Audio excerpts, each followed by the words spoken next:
नमस्कार दोस्तों, concept made clear by दीपक ठाकुर आपका स्वागत करता है। आशा करते हैं आप सभी स्वस्थ होंगे, सुरक्षित होंगे। दोस्तों, एक तरफ जहां पूरा विश्व कोरोना की महामारी से जूझ रहा है, हमारी सरकार ने नई शिक्षा नीति 2020 का आगाज़ कर दिया है।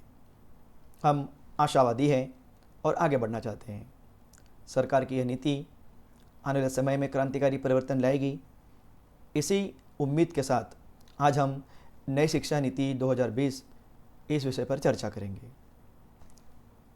दोस्तों, आखिर किस लिए यह शिक्षा नीति 2020 चर्चा में है? अब कोई नई नीति बनी है तो चर्चा तो होगी। केंद्रीय मंत्रिमंडल द्वारा नई शिक्षा नीति 2020 को मंजूरी मिल गई है। अब नई शिक्षा नीति को मंजूरी मिल गई है, पुरानी शिक्षा नीति के स्थान पर यह लागू होने जा रही है, तो लोग चर्चा करेंगे क्या यह पुरानी नीति से बेहतर है, क्या यह पुरानी नीति से ज़्यादा अच्छा कर सकेगी, क्या यह क्रांतिकारी परिवर्तन ला सकेगी। चर्चा तो होगी, चर्चा होनी भी चाहिए। देश भर में विद्यालयों और उच्च शिक्षा व्यवस्था में ट्रांसफॉर्मेशनल रिफॉर्म लाना ही इसका एकमात्र मकसद है। क्या सचमुच में इतने ज़्यादा सुधार इस नई शिक्षा नीति से हमारे शिक्षा क्षेत्र में आ सकता है? यही चर्चा का विषय है। यह नीति 34 साल पुरानी नई शिक्षा नीति 1986 की जगह लेगी। 1986 के बाद 34 सालों बाद शिक्षा नीति में बदलाव किए जा रहे हैं। चर्चा तो होना स्वाभाविक है, चर्चा होनी भी चाहिए। आइए जानते हैं नई शिक्षा नीति 2020 की पृष्ठभूमि क्या है। नई शिक्षा नीति का प्रारूप 1986 में तैयार हुआ था और 1992 में इसे अपडेट भी किया गया था। कुछ इसमें बदलाव भी लाए गए थे। मई 2016 में पूर्व कैबिनेट सचिव स्वर्गीय TSR सुब्रमण्यम की अध्यक्षता वाली नई शिक्षा नीति के विकास क्रम से जुड़ी समिति ने अपनी रिपोर्ट सौंपी। जून 2017 में कस्तूरीरंगन की अध्यक्षता वाली नई शिक्षा नीति प्रारूप समिति का गठन हुआ। समिति ने अपनी रिपोर्ट केंद्रीय मानव संसाधन मंत्री को 31 मई 2019 को सौंपी। आइए देखते हैं कि इस नई शिक्षा नीति 2020 के महत्वपूर्ण पक्ष क्या क्या है। 2030 के सतत विकास एजेंडा से जुड़ी है यह नीति। नई शिक्षा नीति विकास के प्रगति पर ले जाना चाहती है देश को, और इसीलिए हमेशा इसकी जो नीति रही है वो विकास के एजेंडा से जुड़ी रही है। नीति के मुख्य स्तंभ पहुंच, सभी लोगों तक इसकी पहुंच जरूरी है। गरीब से गरीब, अमीर से अमीर सभी विद्यार्थियों तक ये पहुंचना चाहती है। समता का भाव रखना चाहती है। गुणवत्ता पर ही आधारित है। वहनीयता और साथ साथ जवाबदेहीता, ये इसका मुख्य स्तंभ है। इन्हीं स्तंभों पर हमारी नई शिक्षा नीति 2020 खड़ी है। प्राथमिक से लेकर माध्यमिक स्तर की स्कूली शिक्षा के सभी स्तरों पर सार्वभौमिक पहुंच सुनिश्चित करना इसका एक मुख्य उद्देश्य है। विद्यालय छोड़ चुके लगभग 2 करोड़ बच्चों को फिर से मुख्य धारा में लाना इसका एक बहुत ही महत्वपूर्ण लक्ष्य है।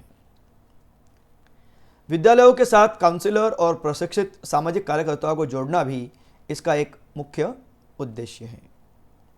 NIOS national institute of open schooling और राज्यों के ओपन स्कूल के जरिए कक्षा 3, 5 और 8 के लिए भी ओपन लर्निंग की व्यवस्था की जा रही है। दोस्तों, आपको याद होगा, आप जानते होंगे कि NIOS national institute open school यह सिर्फ 10वीं कक्षा और 12वीं कक्षा के विद्यार्थियों के लिए ही उपयोगी माना जाता था, लेकिन अब सरकार ने शिक्षा का जो स्तर है, शिक्षा की जो पहुंच है, वो सभी लोगों तक पहुंच सके, इसीलिए इसे 3री कक्षा, 5वीं कक्षा और 8वीं कक्षा के लिए भी ओपन लर्निंग की व्यवस्था की जा रही है। नई शिक्षा नीति 2020 के कुछ और भी महत्वपूर्ण पक्ष देखते हैं हम। NCERT 8 वर्ष तक की उम्र के बच्चों के लिए national curricular and pedagogical framework for early childhood care and found and education विकसित करेगा। स्कूल व्यवस्था के 10+2 संरचना के स्थान पर अब 5+3+3+4 व्यवस्था को अपनाना होगा। यानी कि आप सभी जानते हैं, हमारी जो पुरानी एजुकेशन पॉलिसी थी उसमें 10+2+3 के फॉर्मूला को हम उपयोग करते थे, लेकिन अब व्यवस्था बदल दी गई है, संरचना बदल गई है।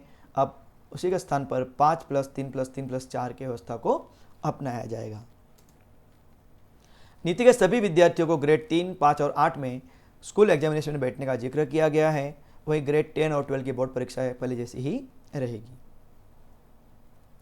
स्टैंडर्ड सेटिंग निकाय के तौर पर एक नेशनल असेसमेंट सेंटर बनाया जाएगा, जिसका नाम रखा गया है परख। परख का फुल फॉर्म है performance assessment review and analysis of knowledge for holistic development. उच्च शिक्षा संस्थानों में 3.5 करोड़ की नई सीटें जोड़ी जाएगी। IITs और IIMs की तरह एक नई संस्था की स्थापना की जाएगी, जिसका शॉर्ट फॉर्म है मेरूज।